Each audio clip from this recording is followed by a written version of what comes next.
What if I told you there's a type of grain you plant once, and it keeps producing flour year after year after year? No replanting, no babying, just free food showing up like clockwork. And here's the kicker. Most backyard gardeners don't even know these plants exist. Today, I'm breaking down 7 survival grains that literally grow themselves, including one that scientists say could save our food system. And you can start growing it this weekend. But before we dive in, if you're serious about growing food that actually lasts, hit that subscribe button right now, because I'm covering plants here that 99% of gardeners will never discover, and I don't repeat them. Let's get into it. Let's kick things off with number 7, giant wild rye. And if you've never heard of this one, you're not alone, which is exactly why it made this list. Giant wild rye is a perennial grass native to the steppes of Russia and Central Asia. This thing has been thriving in bone-dry summers, brutal winters, and alkaline soils for centuries without a single human lifting a finger. No irrigation, no fertilizer, no coddling, just pure survival mode. Here's what makes it insane. It spreads through underground rhizomes. That means once you plant it, it literally expands outward every single season. In the right climate, it looks like a wildflower meadow that just happens to drop grain. And that grain, totally edible. You grind it into a coarse, nutty flour that works beautifully in flatbreads and rustic baked goods. It's got this deep, earthy, almost smoky flavor that store-bought wheat could never touch. Now here's the part that'll blow your mind. Giant wild rye is one of the most salt-tolerant grain plants on Earth. Seriously. It thrives in soils that would absolutely destroy every other grain crop you know. Got drainage issues? Heavy clay? Coastal salt buildup? This plant literally doesn't care. It grows where everything else dies. It's hardy in USDA zones 3 through 9. That's Montana to Georgia, folks. Whether you're dealing with permafrost winters or sticky southern humidity, this grain has your back. Harvesting is dead simple. Wait till late summer when the seed heads ripen, run your hand along them over a bucket, dry the seeds, thresh them, grind them. Done. No inputs, no replanting. You just show up and collect. Bonus tip. Giant wild rye is an erosion control beast. If you've got a slope or hillside that keeps washing out every time it rains, plant this once and watch it lock that soil down permanently, while feeding you at the same time. 2 problems, 1 perennial solution. Number 6, perennial buckwheat. And this one's gonna flip everything you thought you knew about buckwheat on its head. Most people know buckwheat as that fast-growing annual cover crop you chop down and replant every season. But perennial buckwheat? It comes back every single year. It's native to the Himalayan foothills, and it's been a staple in traditional food systems for centuries. In the right climate, this thing self-seeds so aggressively it basically grows like a wildflower.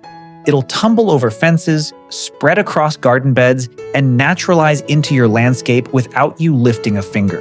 The plant produces small, triangular seeds just like regular buckwheat, packed with rutin, quercetin, and a rich, nutty flavor. Grind those seeds into flour, which is gluten-free, by the way. And you've got the base for pancakes, soba noodles, crepes, dense rustic loaves, you name it. The nutritional profile is staggering. Buckwheat flour contains all 8 essential amino acids, making it one of the most complete plant-based protein sources you can grow. But here's what makes perennial buckwheat extra special: the flowers. This plant produces an absolute explosion of tiny white blooms all summer and into fall. And they're some of the most pollinator-attracting flowers you'll ever see. Bees go absolutely wild for it. So you're getting grain and a full-blown pollinator powerhouse in the same plant. It's hardy in zones 6 through 10. In zone 6, it might die back in winter, but it'll resprout from the root crown come spring. In zones 9 and 10, it stays semi-evergreen. Once established, it needs almost zero maintenance. No fertilizer, no pesticides, just sun, and an occasional drink during extreme drought. Bonus tip, here's the secret most growers don't know. Perennial buckwheat leaves are edible. The young spring leaves can be lightly sautéed like spinach, tossed in stir-fries, or added to soups. So even before the seeds are ready, this plant is already feeding you. Most people just stare at the flowers. You'll be eating them. Number 5. And I need you to really think about this for a second. Imagine walking out to your backyard pond, reaching into the water and harvesting one of the most expensive grains at the grocery store. That's wild rice. And yes, it's a legitimate perennial grain that comes back year after year in the right conditions. Now, technically, northern wild rice can behave as an annual in some environments. But here's what the seed packets won't tell you. In naturally suitable wetland habitats, it reseeds itself so reliably and so prolifically that it functions exactly like a perennial. You plant it once in a shallow pond, stream edge, wetland garden, or even a large container water feature, and it comes back season after season without you touching it. That's free grain growing out of water with almost zero land use. Wild rice is native to the Great Lakes region and has been a foundational food of indigenous peoples across North America for thousands of years. And fun fact, it's not actually rice. It's a tall aquatic grass. The seeds are long, dark, intensely nutty, and they grind into a dark, rich flour that's absolutely loaded with protein. We're talking 14 grams per 100 grams of dried grain. That's higher than most cereal grains you've ever grown. It's best in zones 3 through 7. It needs water depths of 1 to 3 feet and full sun. If you can create even a small backyard water feature, planting wild rice becomes one of the most rewarding perennial food plants you'll ever grow. Harvest happens in late summer when the seeds start to loosen. Traditional harvesting is simple. Bend the stalks over a bucket and knock the seeds loose. That's it. Bonus tip. The young shoots of wild rice harvested in spring before the plant fully matures are completely edible. They've got a mild, crunchy, asparagus-like flavor that indigenous communities have enjoyed for generations. You can steam them, stir-fry them, or eat them raw. Your wild rice plant is giving you 2 food harvests, spring shoots and fall grain. That's insane value from one self-sustaining plant. Number 4. And this one has a backstory that goes all the way back to the origins of corn itself. Eastern gamagrass. Scientists believe this plant may be one of the closest living relatives to the wild ancestor of corn. Think about that. You can grow the ancient ancestor of corn as a fully perennial plant right in your backyard. Eastern gamagrass is native to North America, growing naturally from Nebraska down to Florida. It's been used as a grain source by indigenous North Americans for centuries, long before European contact. This is a massive, dramatic grass, 6 to 9 feet tall, with thick, deeply rooted clumping bases that persist for decades once established. Decades. You plant this once, and your grandchildren might still be harvesting from the same clump. That's not a gardening win. That's a legacy. The seeds are dense, hard, and loaded with nutrients. The protein content rivals, and in some cases actually exceeds, modern corn. They contain essential amino acids that most cereal grains are completely missing. Grind them into a coarse, hearty flour, perfect for cornmeal-style recipes, flatbreads, or rich, warming porridges with a depth of flavor that commodity cornmeal can't touch. It's hardy in zones 5 through 9. It thrives in both wet and dry conditions, tolerates flooding that would drown other grain crops, and grows vigorously in heavy clay soils. Once established, and yes, establishment does require 1 or 2 seasons of patience while the root system builds, it's essentially indestructible. And here's where the soil science gets fascinating. Eastern gamagrass has roots that go 12 feet deep. 12 feet. Those roots pull up trace minerals from deep in the subsoil and deposit them near the surface. Your soil actively improves the longer this grass grows in it. You're not just growing grain, you're building a better garden while you do it. That's regenerative gardening at the most local possible scale. Bonus tip. In good conditions, a single fully established clump of Eastern gamagrass can produce over a pound of seed per growing season. Scale that up across even a modest patch, and you're talking about a meaningful, real annual flower supply from a plant you never replanted. This isn't a novelty grain. This is an actual food system. Number 3. And before you come at me in the comments, yes, I know it produces tubers, not seeds in the classic grain sense. But hear me out. Jerusalem artichoke tubers can be dried and ground into a flour that's not only genuinely delicious, but one of the most gut-friendly, prebiotic-rich, blood sugar-friendly flours found anywhere in the natural world. That absolutely earns its place on this list. And if you're looking for something that grows like wildflowers, nothing, and I mean nothing, on this entire list goes as absolutely feral as Jerusalem artichoke. This plant is a sunflower native to North America, and once you plant it, trying to get rid of it is honestly harder than growing it. It spreads through underground tubers, producing brand new plants every single year without any effort from you. In many regions, it naturalizes so aggressively it grows along roadsides, empty lots, and ditches, completely wild, completely unsupervised, completely unbothered.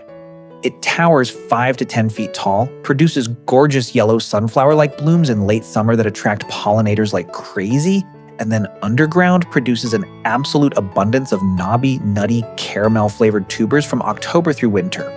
To make flour from Jerusalem artichoke, harvest the tubers, slice them thin, dry them completely in a dehydrator, or low oven at around 135 degrees Fahrenheit until they're brittle. Then grind into a fine, slightly sweet, earthy flour. This flour is very low in starch and very high in inulin fiber, a prebiotic that feeds beneficial bacteria in your gut. For people managing blood sugar, watching carbs, or dealing with digestive issues, Jerusalem artichoke flour is extraordinary. It does things that wheat flour simply cannot do for your body. It's hardy in zones 3 through 9. It grows virtually anywhere in North America. Any soil type, full sun to partial shade. Essentially, zero maintenance. Bonus tip: Jerusalem artichoke flour carries a subtle, sweet, nutty flavor that standard wheat flour will never replicate. High-end chefs pay premium prices for it when they can even find it. You can grow unlimited amounts in your backyard, dry and grind it yourself, and have a specialty flour that literally doesn't exist in most grocery stores. That's not just self-sufficiency. That's having something money can't easily buy. And this is where things get genuinely exciting, because this plant represents the future of sustainable grain farming. And you can grow it right now. Perennial wheat. This is the result of decades of dedicated plant breeding, crossing common wheat with perennial wheatgrass relatives to create a wheat plant that doesn't die after one harvest. Researchers at institutions like the Land Institute in Kansas have been working on this for over 40 years, and the results are absolutely real. These perennial wheat hybrids produce actual wheat grain. Grain you can mill into flour that tastes remarkably close to whole wheat flour, from a plant that comes back every single year without reseeding. The root systems on perennial wheat can reach 10 feet deep, giving it drought resistance that annual wheat could never dream of. Yields are currently lower than commercial annual wheat. That's the honest truth. But for a home grower who isn't trying to supply a supermarket, completely, meaningfully sufficient. You get a real harvest of wheat-like grain from a self-renewing plant you never have to reseed. At a garden or backyard scale, that's an enormous win. It's hardy in zones 5 through 9 for most currently available varieties. It handles cold winters, dry summers, and poor soils far better than standard wheat because of its deep perennial root architecture. It germinates reliably, grows vigorously, and suppresses weeds naturally as it fills in. The flour it produces is whole grain, nutty, and slightly sweet. It works in most recipes calling for whole wheat flour: bread, muffins, flatbreads, pizza dough, pasta. All possible with perennial wheat flour. You're baking with a grain that fundamentally reimagines what wheat can be. Bonus tip, and here's the part that might be the most revolutionary thing on this list. Perennial wheat roots sequester carbon. Studies show that the deep, persistent, living root systems of perennial grain crops capture atmospheric CO2 and store it underground at rates that annual crops simply cannot match. Growing perennial wheat in your garden isn't just feeding you, it's actively pulling carbon dioxide out of the atmosphere and locking it into the soil beneath your feet. You're growing food and addressing climate change at the same time with the exact same plant. Tell me that isn't one of the most powerful things a home gardener can do. And number 1, the absolute king of perennial grains. The one that scientists, chefs, craft brewers, and food sustainability researchers are all talking about. The one most likely to change the way you think about grain forever. Kernza, also known as intermediate wheatgrass.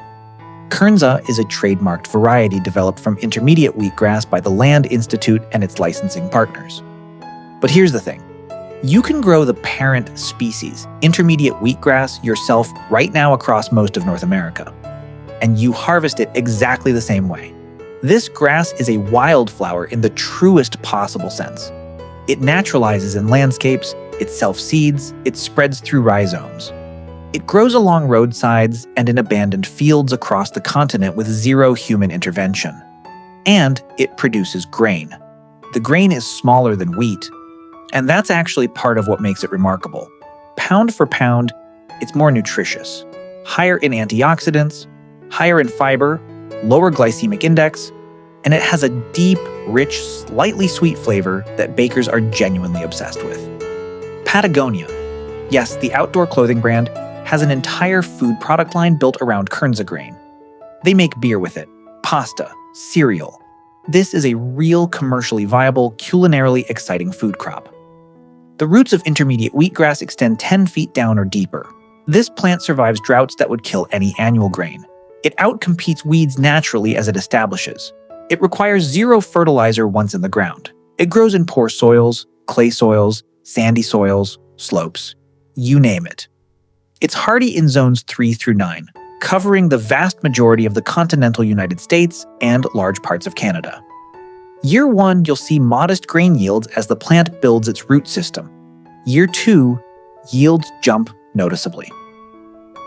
Year 3 and beyond, you're harvesting consistently, reliably, from a plant you never touched after planting. That's free flour, literally actually, forever.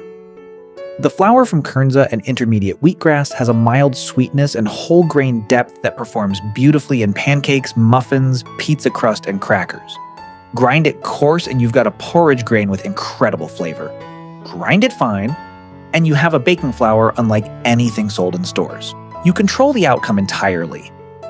Bonus tip, and here's the bonus that might be the single biggest revelation from this entire video. Intermediate wheatgrass is simultaneously an exceptional perennial forage crop. If you keep chickens, ducks, rabbits, or goats, they can graze directly on this plant through the growing season. The same patch of land giving you grain for flour is also feeding your animals on the green growth. Grain, forage, both perennial, both self-renewing, both completely free once established. That's the definition of a true food forest anchor plant. And that's what makes Kernza and intermediate wheatgrass the #1 perennial grain on Earth, and the #1 plant on this list. So there you have it, 7 perennial grains that grow like wildflowers and give you flour. Actually, forever. These aren't experiments. These aren't gardening pipe dreams. They're real plants with real yields, real nutrition, and they're growing in real gardens right now. The only question is whether yours is going to be one of them. And if you made it this far, you already know you want more than what mainstream gardening is offering. So don't miss what's coming next on Garden Crumbs. Subscribe right now, because the people who don't will be back here in 6 months wondering how your garden got so far ahead of theirs.